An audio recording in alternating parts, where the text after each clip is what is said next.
the Schmo. This is the Schmo with the bro Suga, Sean O'Malley, 10-0, back in your home, getting ready for UFC 248 March 7th. How we doing? Doing good. Peachy's not sure about you when you started doing that. Doing good, though. Very calm and collected. Now talk to me for a second. How many times this week, it's the week before heading into the big fight, have you been tested by USADA? This week, none, but this year, 5 times, which I saw which is the most with Diego Sanchez. So last year I had the most. This year, we got the most so far. So, but as of right now, we had 2 tests pending. Those 2 came back. We're good, and now I have 1 test pending, and we'll get that test result back like 3 or 4 days before the fight. So I'm just hoping we're good. I think we're good, but there's always just that question in my mind. So 3 or 4 days, I think we get the results back from that last one, but I think we're good. 4th time being booked for a fight the past couple of years. I know the emotions have been up and down. As long as you're under 100 picograms, is that what it is? You're all good?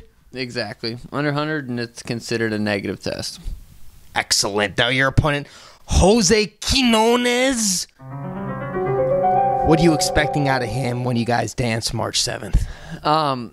He's got jiu-jitsu tattooed on his chest, so I think it kind of gave it away what his game plan is. But we'll see who's more Mexican. We'll see who's going to stand and bang. So I know, obviously everyone knows what I'm trying to do. I'm going to try to go out there and knock him out. I think he's going to go in and try to pressure me.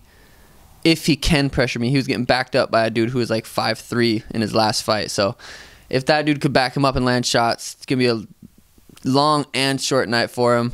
But he's going to try to pressure me up against the cage and take me down and get me in a body lock. That's kind of his style. But even if it goes to the ground, I'm extremely confident on the ground, but I'd like to keep it standing and knock him out. Young, exciting fighter, 25 years young. Your time off from being inside the Octagon, how would you say your game's evolved, the mental fortitude's evolved for Suga Sean O'Malley? I just think grappling, as much as I've been the last 2 years, is really, because going into fights, it was kind of like, okay, I hope I don't get taken down and held down.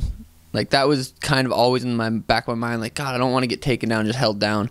Now I just don't feel like that, like, I just don't see that happening. My jiu-jitsu is evolved so much, which for me mentally is like, I'm going into this fight so confident that anywhere this fight takes place, I can finish it. So I think just the mental aspect of how confident I've gotten in my grappling has evolved me as a fighter.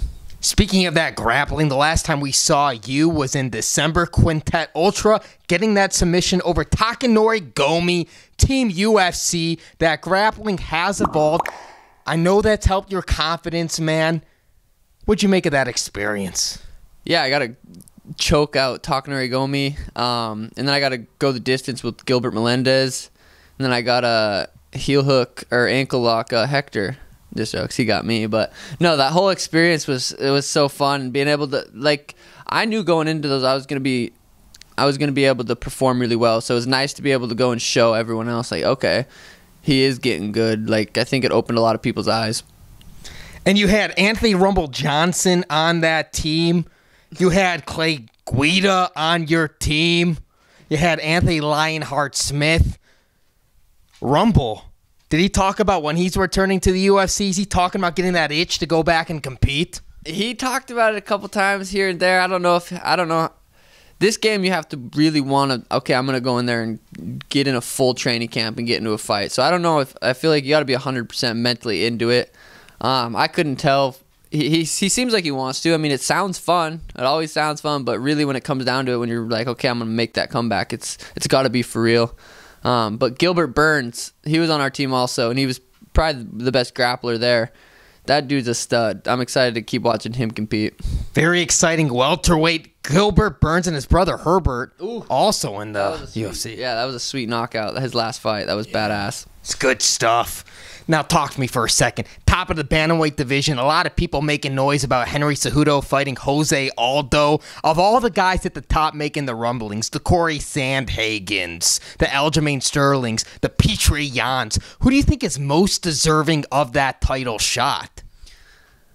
It's hard to even talk about that just because, like, I don't know. The rankings are really, like, if you're coming off a loss, has he lost his last two, Aldo? Yeah.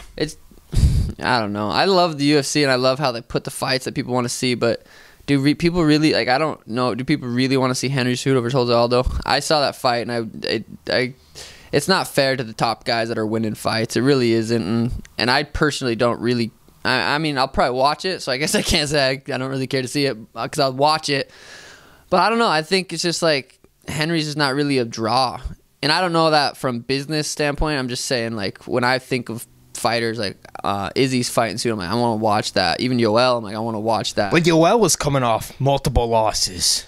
That's true, but yeah, God, see, stumped me. That's true. I don't know. Maybe it's just Henry. I just don't care for much. I don't know. Yeah, Izzy versus Yoel. Because you could say Aldo won that fight against Marlon. I thought it was a close fight. It could have went either way. Yoel versus who's that Jack motherfucker? Paulo Costa. That was a close fight. Paulo's a fucking beast. That's gonna be a sweet fight. Whoever he fights next. But yeah, I guess he stumped me there because Yoel's coming off a loss fighting too. So, yeah, I guess I don't know. I just ate my words. Henry versus Jose. I don't know. Do you care to see it much, or would you rather watch Henry versus who would be next? Aldo? That's what I'm asking you. Yeah. You know, there's a lot of guys. Aljo's out, right, because of surgery. Sandhagen would be a fun matchup to watch. Tall, lengthy guy like yourself in that division. And then Petra, whatever. Yeah, there's a lot of good matchups there. So, like, I guess it doesn't matter. I'm going to be watching the fight, so we'll see where it goes from there. But it is weird that he's coming off 2 losses fighting Henry. 1 year from now, where will we see Suga Sean O'Malley in the Bantamweight rankings, or where you're at in your career in the UFC? In 1 year, yeah, it's hard to say with everything that's happened in the last 2 years. If everything goes right, I think I want to fight 3 times this year. And the performance I'm going to go out there and have against Jose, it's going to be, they're going to have, like, I'm going to have to fight someone up there. Like, I'm going to have to jump up competition quite a bit because I'm going to go out there and look as good as I'm going to look. So I don't know. We'll see. I think definitely top 10, maybe top 5 next year. I don't know. We'll see. He's the pro. I'm the schmo. Inside your home. Getting ready for UFC 248. We're out.